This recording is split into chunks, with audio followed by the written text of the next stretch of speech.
everybody. This is Paul Herman, the Prince of Motivation, and also the host of Zaka Presents My Journey. We're creating this vulnerable and positive platform where you get inspired and motivated from different leaders from our community. Today, our guest is Rodhmir Labadie, who is the founder of 40 Launch. Rod, welcome to the show. Thank you. Thank you. Very happy to be here. It's a pleasure to have you on. And just for disclosure for the people, the audience members, Rod and myself did go to school at one point in time, many light years ago, right? Hard to and believe it. and it's an honor to have you on and to hear your story yet again, right? But also for our community. But do us a favor right now, Rod, if you could just do me a favor, just kind of let the individuals know a little bit more about your cultural background and where you grew up. Absolutely. Thanks for that wonderful intro. I grew up in Connecticut. It's a small state by New York. I'm the son of two Haitian immigrants. They immigrated into the United States in late 70s, early 80s.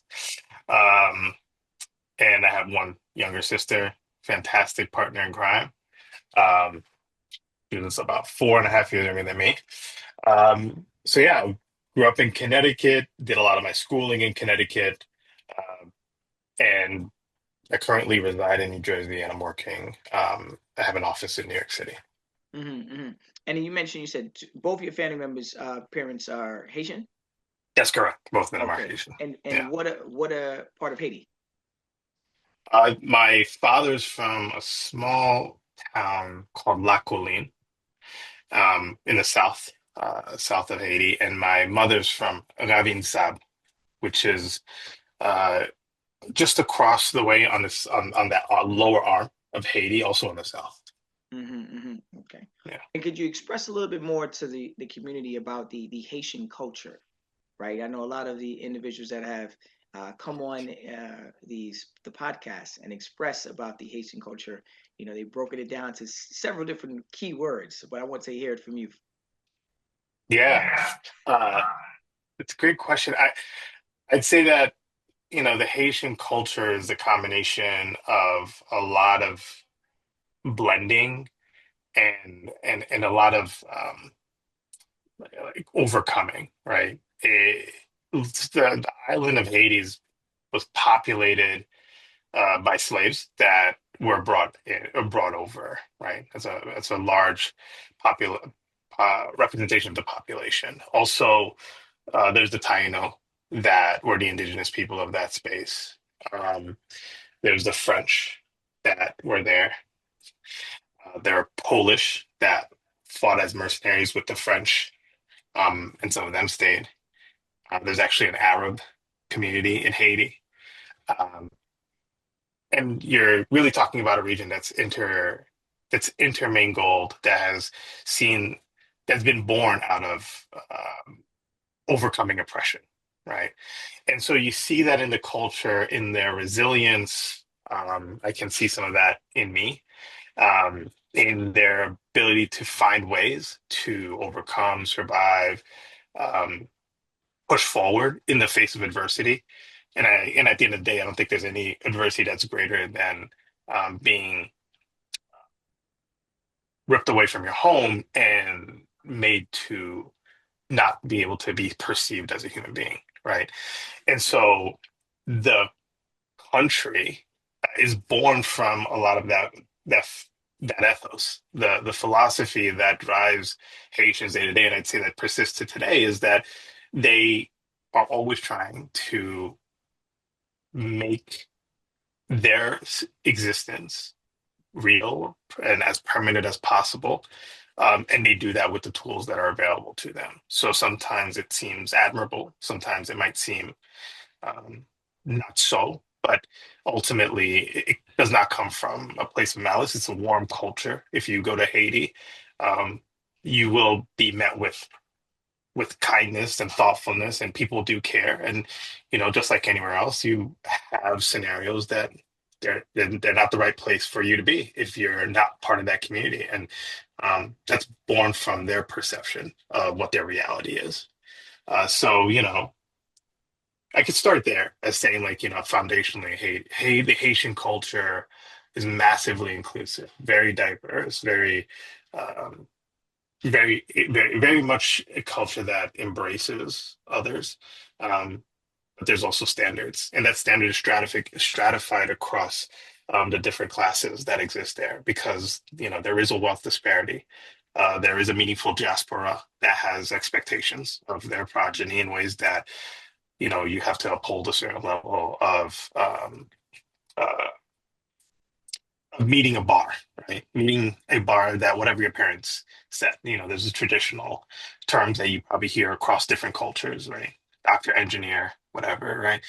But also they want a sense of connection for their kids that helps tether them in their culture through their lens. So I grew up Roman Catholic, but I have, family members that are Jehovah Witnesses, Seventh-day Adventists, other, faiths.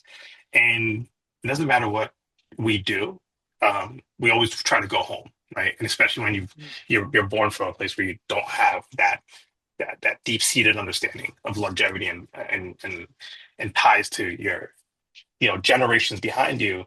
It becomes very important to tether yourself in something that's profound, and a lot of that is very much in the culture as well. I love how you're breaking that down on a deeper level. You know what I mean? Like obviously it could be anywhere like, oh, it's a beautiful island. Come visit it, right? We've got some great food and great culture, right? But you're really diving in deep. I like how you broke in what's really on the island of Haiti, the various different cultures and backgrounds and how it's like a melting pot in some kind of way. So what some individuals might see on TV and obviously here within the tabloids and all the craziness that they always depict on certain places. Um, they get to you're hearing it firsthand from you saying that it's more than that. You know what I'm saying? It's a beautiful island, but it also has a wide range of individuals that are there that share that land and actually work well together. On Absolutely. could you talk a little bit more about like the upbringing? I know you said you had your sisters, yourself, you have your parents, but your upbringings, where you grew up, like the household, like how was it like growing up in a Haitian household, and like how did that background like kind of shape some of your um, opportunities that have come up for you in your career? Yeah, absolutely. Uh, so, at a very young age, faith was really important to my parents. I grew up in a two-parent household. My parents are still married, and I'm very fortunate that that's the case. We grew up in a two-bedroom apartment, the four of us. I uh, I shared a bedroom with my sister up until, you know, kind of like puberty, where, you have to start separating the kids because, we have different needs and we go through. So my sister actually, they partitioned my parents' room and they gave me a room and my sister a room. Um, and we grew up in going to like Catholic schools. Uh, my whole life, a lot of private schools. And a big part of that is, again, being very much integrated with our faith. A strong anchor point where I was the Catholic Church there. We had a parish that we went to, and there was a Haitian community there that allowed us to tether to a culture in a meaningful way.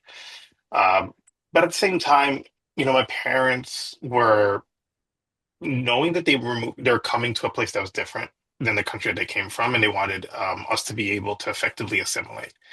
And so one of the things that they really ensured or tried to ensure is that things like mastery of the English language, being exposed to local culture, were things that actually I remember at a young age informing my youth in ways that I didn't expect. And so, did my elementary school, grew up with a small group of kids that came from the suburbs. I came from the inner city. Then fifth grade came around, and I went to middle school in Connecticut as well, another private school, and then I had the opportunity to go to a college preparatory school, Fairfield Prep. And throughout that, I'd say there were multiple seasons of understanding and growth and exposure. And I would say that I grew up in riding two rails, right? There's the rail of my home life. My parents got their citizenship when I was about 7 or 8 years old, maybe a little older. I remember fondly helping my mom to study for the citizenship exam. And, you Okay. know, that was an amazing opportunity for me to see them grow and learn. you don't really get a sense that you don't always get a chance to see your parents in that like I don't know phase, and it's seeing them move into that I know phase. And so that rail was very much informed by like our culture experiences. Um, and then I had my outside of the home rails. So my at home, I'm speaking, I'm listening to Creole music, I'm eating Haitian food, I'm understanding how to move through the world as a Haitian man. And outside of the home, I'm assimilating. I'm walking around with kids that, you know, they will have cable TV. They go to each other's homes and they have sleepovers, and Yeah, their yeah, parents yeah. help them with their homework and stuff like that. So yeah, that's a little bit about sort of where those two trajectories kind of parallel. And Hmm. that's what it was like growing up. And what were like some of the pressures that you had carried as an immigrant, a child, and a child of an immigrant? You know what I'm saying? Parents, what were some of the pressures like growing up? Yeah, so you stand on the shoulders of giants, right? At the end of the day, and so it was known to me at a very young age that they made sacrifices for me to be in those places. Um, so that there's expectations, right? Because those sacrifices they influence things like one could argue that they delayed your ability to purchase a home, right? Because maybe the down payment wasn't as strong for purchasing a house. There are certain expectations that I had to alter serve, which I have fond memories about. And I was fortunate enough to be at a church that didn't really deal with a lot of issues, but at the end of the day, when I was able to build a sense of meeting the bar around what they expected good to Okay. be. And that was both interpersonal, so strengthening my faith in the church, but also trying to get as good grades as possible. And I definitely would say that I had uh, some non-neurotypical behavior, and I think that was very much informed. I wouldn't self-diagnose, but more like when you grow up in an 800 by 800 square foot home with your parents and you're in that, um, Mm. you try to find ways for you to like feel free, right? To do the things that other kids are doing, and I think that sometimes created a tension, but it also taught me how to be resourceful, right? And I could get to that, later in the conversation. So that's really what that meant. It meant getting good grades, um, being being a good member of the faith in the church, being a good Yeah. older brother, and being a translator, for my parents Hmm. when needed. I do like how you're highlighting a few things. One is something that's constantly coming up in this conversation is faith. I Mm. admire you for that, right? I feel like when we can look at something past ourselves and look towards it and say, hey, look, you're leading me and I'm not leading myself. I feel like that's very important because in times of disparity, we can't just always lean on ourselves for the answer. There always has to be another light that comes to us. So I do admire the fact that you do highlight the word faith and how important it is, not only within the Haitian culture, but also in your household. And I think another thing that obviously stands out in this conversation, which you're highlighting a lot of great things, is education, right? And I feel like a lot of our immigrant parents and grandparents, they might have not have that had that opportunity to get that education, to be able to go to boarding school or Catholic school or private school, and then a private Catholic institution, and then go on to their master's degrees and stuff like that. They probably didn't have those opportunities, but they have fought so hard for us to get that. And when you were talking about the schools that you were bouncing around to, and you're like, and not in a bad way, but just like moving up that ladder, it just makes me say like, wow, like, you know, that might have not been the case if his parents didn't push that hard to get that. And it comes back to the word sacrifice, right? And the amount of sacrifice that was needed in order to provide that opportunity for both you and also your sister. So I ask you this question now, like when growing up, I could only assume it could possibly be these two individuals, but you might have somebody else in mind as well. Growing up, were there any role models? Yeah, yeah, tons, tons. Um, I'd say obviously my parents are my first two role models, right, in developing who I am. But I had the opportunity to have my grandmother live with us. When I was able to like form memories and build a relationship with her, um, and she is amazing. Um, she could not read and write. She's actually from like by the definition of literacy, she would be considered illiterate, like in the United States. But her mind was amazing. She's 103 and she's still alive, and Let's her mind is go. still sharp. Let's go, right? I love Let's that. go. And I would have to say that, you know, seeing her navigate through the world at her age was probably one of the most inspiring things that I could see. We've all grown up hearing the aphorism, you can't teach an old dog new tricks. And I've never seen someone flip that on its head as hard as she has. And she continues to do that today. Uh, I mean, talk about neuroplasticity at 103.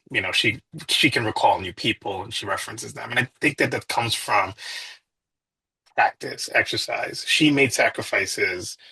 She was agrarian. Her and her husband, they started as living an agrarian lifestyle in Haiti, farmers, and they raised um, my mother in a lot of ways to have the opportunity to go and learn. My mom was able to finish her studies and get up to the level to be a teacher in Haiti. And then she immigrated to the US so that she could actually give me those opportunities as well. And so, I think that like that for me made things contextual in a way that in by Mhm. her decisions, the ripples of those have this level of impact on me, on my day to day. Um, I had some sports role models as well. I think, as an 80s baby, MJ posters were probably on all of our walls at Wait, one hold on. point. We don't. Which MJ you talking about right now? Let's get Michael, let's get Michael but that's Jordan. true. That's fair. Go I'm talking ahead, about right? Jordan, but there is Jackson as well, right? That's Okay, true. I'm That's just fair. making That's sure. fair. Making sure. That's Like, true. hey, look, you Yeah, said it's true. sports, but That's dance could true. be a sport now. Dance is a Dance is a sport. sport. Absolutely. Okay. Absolutely. 100%. Would never take that away from it. Yeah, for sure. I had an MJ. We had MJ records. We had Michael Okay. Jordan posters. Yeah, Come on, come yeah. on, come on. So yeah, no, 100%. And I think that that really helped me to see people that look like me, right? Yep. Overcoming their own personal adversities, um, excel like at the highest level. And I'll be really honest with you, like even as I espoused the value of education and having the opportunity to go to these different schools and institutions, I would argue that I probably took them for granted to some degree. I was very invested in the journey of learning, and I don't know if I necessarily understood in those moments what I was being offered, but I would say that the spirit of tenacity I was able to like to capture, and that afforded me the ability to navigate those spaces in ways that had a ton of unlocks. So I had teachers along the way that really helped me. I had a math teacher in seventh grade. Her name was Miss Paez. She was phenomenal, probably one of my favorite teachers of all time. She saw me for who I was. She was the first uh, non non-white person as that I had as a teacher. She was a person of Oh color. wow. Uh, Wow. she was um, she was a Latina. And Um, what grade was this? seventh grade. Seventh So grade. you said until seventh grade, you didn't see someone of color in the front Not line I didn't teaching I didn't in retain your it. I your mean, I class. had yeah, I had like I think like nursery school. I think I had a couple of women there, and maybe my early years like kindergarten and so forth. But she was the one that I think stuck out for me as Yeah. she was a Okay. very Okay. much she had a direct impact on the grades I got, and Shout out I to that. spent a lot of time with her. Yeah, and then along the way, I had teachers that popped into my life that have been super helpful, and then a lot of my peers. I've been fortunate enough to maintain friendships with peers from elementary school, some peers from high school, college, right? And so those have also influenced me. So I've had a lot of role models for sure Okay. along the way. And it's important that we understand that it's not just one person that's going to get us there. And 100%. and as you climb up that ladder each time, each year, each month, each day, to be honest with you, you might need somebody else to be a role model. And then, sometimes it's good to have several different role models and several different mentors, but you just got to find the right people for you. right? And I think those role models kind of help pave the way for you, and it's obviously helped pave the way for your where you are right now. Like, could you just growing up, you know, and now where you are working. So, could you give us a little bit of an understanding of like your current role and what you do? Yeah. So I'm a founder of a company called 40 Launch. It's an agency. It's built off of all of my experience over, I started in tech once I got a compact Presario in my room when I was 13, 14 years old. I taught myself Visual Basic, C++, Perl, CGI. I was very curious. Spent a lot of time in that 800 square foot box. So the internet was actually a window to the rest of the world. So went down a lot of rabbit holes to learn a lot of those things. So my background is firmly in tech. Um, I started on the creative side. Uh, First half of my career was design, UX, and a lot of the psychology around tech, and then the latter half was product management, and with stints in the more technical roles and being a co-founder previously. And so 3 years ago, I started this company because I've seen from go-to-market strategy all the way to execution. In the time of AI, there's never been a more amazing time for people to start their own businesses, to uh, develop a skill that is critical and meaningful. We're surrounded by a lot of change, but I saw that 3 years ago that the change was coming in ways that we couldn't even comprehend. And Mm, that's what I've been developing over the past 3 years, cultivating relationships with different agencies, individuals, companies, to help them go from 0 to 1 and start creating products that are going to be meaningful in the intelligence age. mm. Is that one of the, in regards to the 30? I know you launched like 30 companies. Is that correct across the industry? It's more like I've launched like 30 discrete like product types. I've worked from everything from third-party risk intelligence tools to music distribution products to fintech products to edtech products. It across all of these, I'd be able to bring products to market uh, that touch consumers or users or customers in very meaningful and deep ways. A core tenet of the product management function is knowing your user, getting really close to them, and part of that means you understand their problems, their pain points, and I think that a big part of that is informed by my upbringing. I grew up being a translator between the culture that I had at home and a culture that existed outside of that home. Mm-hmm. And it True for created sure. a muscle that really enabled me to come into conversations and see things from very different perspectives. And the speed allows me to do the second, third order thinking that allows me to take that knowledge and information Mm-hmm. in a way Now, that's strategic. through all of your wins, obviously launching companies and stuff like that, products as well, there had to be a moment of like uncertainty, right? What was like the Mhm. hardest part in your professional journey where you had to really like question yourself along this way? It's really easy to be comfortable. I think that I started really diving into the corporate space like when I was in my mid to late 20s. I was really, I liked the idea of just being a bit more flexible, and I was more interested in learning. And then once I made a commitment to investing in my career, I had to confront the nuances of that, and part of that I just didn't know was coming in my direction. I used to say things like I'm authentic, that you know, uh, I don't play politics. I just want to Mm-hmm. go. I just want to go in and do work. Sometimes just put your head down and stuff like that. And I was of the mindset that it was if you if you do the work and you do a good job, it will show, right? Like there was a meritocracy, and it took me a while, maybe longer than some, to really get to a point where I understood that your story's being written with or without you, right? Say that again. And so, yeah, and so when you confront that reality, it starts to make you look at the facets of your decision less through a lens of judgment and more through a lens. And when I say judgment, I don't mean good judgment. I mean um, talk, allowing yourself to think that you shouldn't do something because of how you'll be perceived, right? Understanding the nuances of like why you make decisions and where you attribute the reasoning.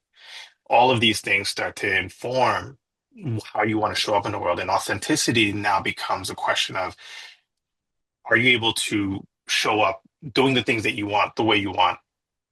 And is it actually going to yield the results because you are being authentic in your approach, right? So the challenges for me have been leaving my spaces of comfort, spending time at a company, learning how to do it, learning the ins and outs, and then realizing I need more. I need to do more. I feel like I can contribute more, and taking that career leap of faith and saying, okay, I'm going to go to this role. It's a bit of a reach role. And one thing I realized really early in my career, I wanted to make up ground for whatever reason. I had motivations.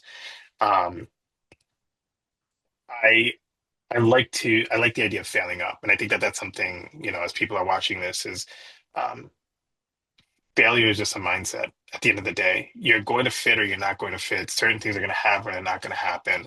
But at True. the end of the day, your ability to meet the goals that you have, because you have the core responsibility yourself, and mm, assuming that risk to take on more than you feel allows you to grow. And so taking that path allowed me to take on responsibilities that maybe at times I wasn't ready for, but they forced me to grow. And as I've grown, I've started collecting a lot of that insight and knowledge. I have started learning how to avoid them. The risk Mm. became realer and it allowed me to navigate them more effectively, allowed me to make more decisions more effectively. And, I think that now I approach scenarios, conversations with frameworks that have been more effective. So, I know your question was, when did I face like a big challenge? I face it all the time. I face it today still. Uh, I think the impact of it early on was they'd set me back hard. I take it personal. Maybe the Okay, company okay, didn't okay, go what okay. I do, or the job that I went into wasn't what I expected, and I took it personally, and I didn't get along. Um, I remember going from like I was at a company called Ovation Ticks, and I was going to KPMG. I was very excited. I was ready for the role in my mind, and I realized that uh, despite the fact that I knew what I was doing as from a product management function, I love speed. I love moving fast. I love building things quickly and learning how to work. And I was in a corporate scenario that didn't move the same way. And Yeah, in that moment, I looked at it as, well, maybe I'm not good enough. But in yeah, retrospect, I realized I was a round peg in a square hole, right? Yeah, it just didn't fit. With my experience now, I can navigate that because I've gotten the experience to understand what that means. But at the time, yeah. I was looking at it through a different lens. So I have countless stories of the same vein, but the difference now is I'm able to determine where the gaps are. Right? Mm-hmm. And you're mentioning something very important right there. Like you had to go through it to understand it, right? Absolutely. Yeah. There's no way possible to get better, to get stronger, to be wiser if we don't attack it, right? Meet it head on, right? And there's going to be those rooms that we don't want to be in. There's going to be Yep. those individuals that we definitely don't want to connect with because of their energy and their ignorance that they might have. But when we're in that situation, I like how you said it. You said now you have the framework to achieve greatness in there, whether it be in that conversation, whether in that dispute, whether in that room that should be a safe space but it's not a safe space. You have the framework. Taking things personal, I think that's something that we all do in the beginning, and probably still to this day. But knowing that you have to have thick skin, right? And as immigrants, first generation or second generation immigrants, especially with the world of today, you got to find a way to kind of like separate that and be like, what am I focusing on? What am I doing? How can I be better? And whether it be through education, whether it's through faith, whether it's through great community, whether it's, keeping your head down and working hard, you just got to find out what it is. And when it comes down to your potential and your confidence, where do you think is the biggest gap when you were thinking of talking about all that? Yeah. I think that everyone has potential at the end of the day. And I think that it's language that I'm going to be very careful because we hear it all the time. When there's a gap between your perception and your delivery, there's going to be someone who's going to try and make sense of that. And sometimes your delivery is not able to be demonstrated in the space that you're in. Yep. And people might assume that you can do more, but the reality is you're overcoming like other challenges, right? Like as a first generation not only a first generation American, I'm a first generation professional in a lot of ways. Um, I have a white collar job. Now, my dad had a white collar job as well, but it was just a little bit different in a sense that he didn't navigate politics the way that I had to. And Mm. I put myself in certain rooms that, quite honestly, sometimes I was like, I didn't even know how I got here, or I shouldn't Yeah. even be here, right? Yeah, you start questioning. You're like, wait, hold You up. say, what's going You looking right, around the room, be like, mm-hmm, right, mm-hmm. right. And that says something, A, about like, okay, what it is that you're put there to do, but also how do you navigate that? And a big part of that is understanding is understanding what your goal and what you're trying to Yeah, accomplish. And so, my gaps between was it confidence and the potential. potential is that mm, your potential is limited by your perceived understanding of like what you're capable of. And so I'm taking that off the table. Like your potential is limitless at the end of the day. Confidence, it's something that you just need to balance. It's something that definitely comes with experience, but it's not the experience to know how you can do things, but being able to sit in the unknown and not be afraid and not allow your mindset to take over your behavior and actions. Don't freeze. Like we freeze sometimes because we don't want to write that email because we think that if we don't write it perfectly, then the person on the other side is going to judge us. And if I do it in front of too many people, someone's going to offset my credibility. And the thing is, you need to sit in your power and realize that, well, you've made that decision for a reason. And if you feel that you don't feel confident in it, ask yourself the question and then take your time. There's Yeah. nothing wrong with taking your time, right? And that's something I definitely have to learn. And so it's been there's still gaps, but they're just a little bit different now. I think my confidence and potential gaps are really a perception of like my of how much I understand the scenario that I'm getting myself into. And throughout your journey, do you feel like there was a point in time where you felt like you had to prove yourself? And like when did you stop trying to prove yourself? Like and fully trust like within your instincts and like more importantly as a leader. Yeah, I mean, that's a something that we all have to deal with. It's human. You always want to be in a position where you feel that the information and what you're providing is meaningful. So, uh, I think I still deal with that in some ways, but primarily, I think that a lot of uh, the edge has been dulled by at bats. I take a lot of at bats. I make every day an at bat.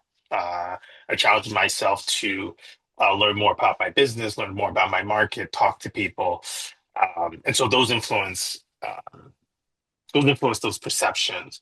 Uh, yeah, I think that's how I'm looking at that. I kind of got lost in sort of how I was explaining it. So can you repeat that question one more time, just so I can make sure I'm giving it No worries. the response it needs? Proving yourself, like Proving along yourself, the yeah. way, like you obviously had to. There was times where you probably had to say yourself like, I have to keep proving myself every time I step into this room. I got to keep showing people who I am, why I belong in this space. Obviously there might have been some imposter syndrome along the way, but when did you stop saying to yourself, I have to stop proving myself and believe in and trust in your potential? Yeah. Yeah, I don't think that's ever really stopped. I think that I'm always trying to prove myself to myself at the end of the day, right? I think a big part of being comfortable with that, and that's where what I was saying about like the double-edged sword is that there's still the young version of me that I deal with, the one that, was going into the middle school for the first time and doesn't have any friends and it's a completely different school, completely different people, completely different way of working and operating. And that kid is, that kid's still there. Sometimes you get scared, but now there's an adult there with him. That there's an adult version of me that says it's okay. It's normal to be faced with the unknown and have uncertainty. And that doesn't mean that you need to puff up your chest in the scenario and be something that you're not. It means that you get to expand in ways that are opportunistic to you, or learn and grow, right? And so, yeah, proving myself, I think, is something that I've just reframed as um, showing up. I think that's an aphorism a lot of people have said is like 80% is showing up. And I didn't really understand what that meant until later in my career.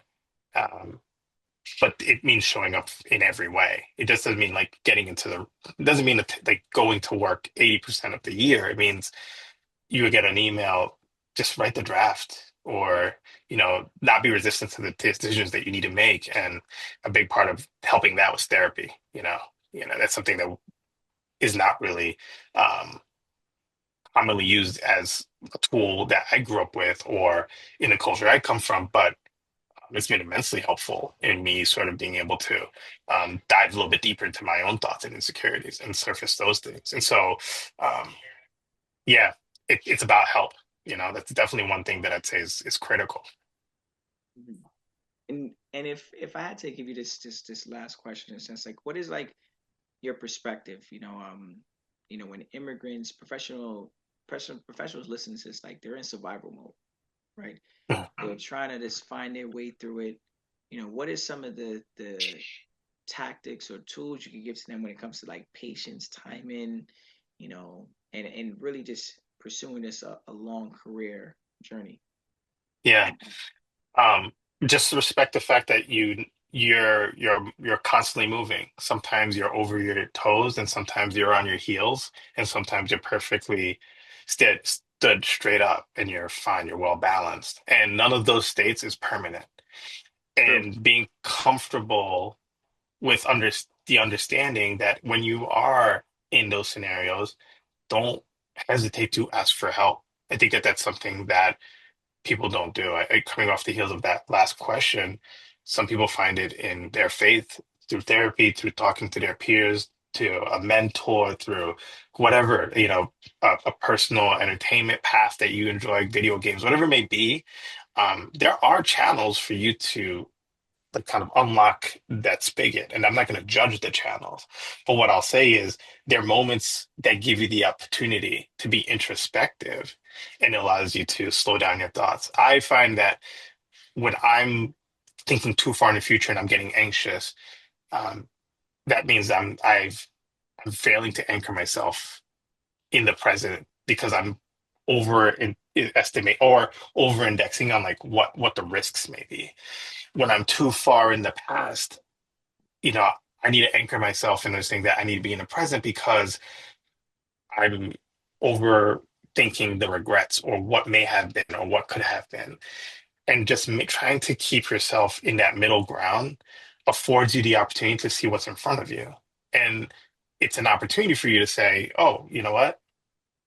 This is something that I need. If you're Yeah. overwhelmed, you have too many things on your plate, you're afraid you're going to get hit. Well, okay, look, break it down. Like, look outside of Yeah. yourself and step away from it because it's not a judgment of you as an individual. It's a demonstrative of your relationship to the organization. Maybe the organization failed you. Maybe you didn't get the training you need. Maybe they didn't put you in the right place. Maybe you didn't get the mentorship that you needed. And identifying that, look at that as an